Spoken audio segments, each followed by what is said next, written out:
আসসালামু আলাইকুম। সবাইকে ঈদ মোবারক, ঈদ মোবারক, ঈদ মোবারক।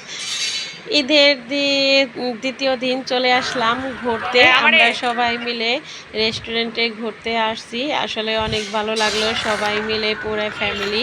ওয়াও! এত ভালো লাগছে যা বলার মতো না। লাইফ মানে এনজয়। তো সবাই ঘুরতে আসলাম। আসলে অনেক ভালো লাগলো। তো এখানে আমার আন্টিরা ছিল, যে বোনেরা ছিল, এই যে দেখতে পাচ্ছেন পিছনে যে আমার আন্টিরা এরা দাঁড়ানো আছে। তারপর সাথে আরও আমার বোনেরা আছে। আন্টিরা আস্তে আস্তে সিঁড়ি থেকে নেমে আসছে তো আমার সামনের দিকে। তারপর আমি আস্তে আস্তে এদিক দিয়ে হাঁটতেছি। ওয়াও! এত সবুজ গাছগুলা এত ভালো লাগতেছিল। আশেপাশে আরও ফুল গাছও আছে।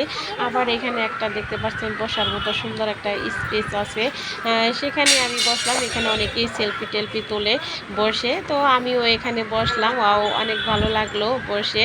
তারপর কিছুক্ষণ এখানে বসলাম। আবার অনেকে ডিস্টার্ব করে ছবি তুলবো। তারপর আমি উঠে আস্তে আস্তে সামনের দিকে এগিয়ে গেলাম। পরিবেশটা আসলেই সুন্দর দেখার মতো। তো এখানে অনেকেই ঘুরতে আসে। আমরাও সবাই মিলে ঘুরতে আসছি। তো দেখার মতন একটা সুন্দর জায়গা। পরিবেশটা অনেক সুন্দর। এটা হলো এই যে ফুল গাছ। তবে এই গাছটার মধ্যে অনেক ফুল আছে। দেখতে পাচ্ছেন এখানেও বড় বড় ফুল আছে। তো আসলেই সব কিছু মিলে অনেক ভালো লাগলো যে পরিবেশটা। সবুজ ঘাস আছে, ফুল-টুল আছে, ফুল গাছ আছে।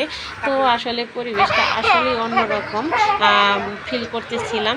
তারপরে দেখেন অনেকেই লোকজন এখানে আছে যে সেলফি তুলতেছে, ঘুরতেছে। ওয়াও! এত ভালো লাগতেছে যে ভাষায় বলতে পারতেছি না। দেখতে পাচ্ছেন কত সুন্দর ফুল। এখানে বাচ্চাদের এই যে আছে, যে খেলনার মতো উপরে থেকে সিঁড়ি দিয়ে পড়ে।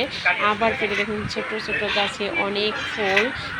ফুলগুলাও অনেক সুন্দর ধরে আছে। সবাই কমেন্ট করবেন কেমন লাগলো।